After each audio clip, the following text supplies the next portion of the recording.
সকাল সকাল রেডি হয়ে বেরিয়ে পড়েছি। কোথায় যাচ্ছি একটু পরে তোমাদের বলছি। আর এদিকে দেখো আজকে ওয়েদারটা কত সুন্দর করেছে। দেখো চলে এলাম ভোট দিতে। আমি কিন্তু বাড়ি থেকে বেরিয়েছি সকাল 7টাতে। এসেই দেখি লম্বা লাইন, মধ্যে আমি কিন্তু দাঁড়িয়ে পড়েছি। হ্যাঁ, আমি কিন্তু একা যাইনি, ভাগ্নিটাও আমার সাথে গেছিল। আর এইদিকে দেখো ভোট দিয়ে আমি তো ভীষণ খুশি। এখানে কিন্তু অনেকের সাথে দেখা হয়ে গেছে। আর এখন যাব হচ্ছে বাড়ি।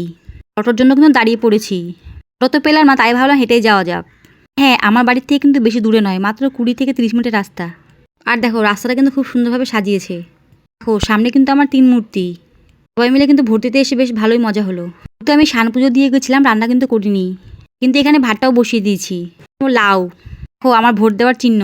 যেহেতু নিরামিষ তাই কিন্তু আজকে লাউ বানাবো। দাদাভাই কিন্তু মালদা গেছে ভোট দিতে। লাউর সবজি কিন্তু আমার ভীষণ পছন্দের। মাছের মাথা চিংড়ি মাছ দিয়ে বানালে কিন্তু দারুণ টেস্ট হয়। আজ নিরামিষ তাই কিন্তু এমনি বানালাম। আর দেখো নাকে লাগিয়ে দিয়েছি আমি চারকোল। আমার ব্লগ তোমাদের কেমন লাগে অবশ্যই জানিও। ভালো থেকো সবাই।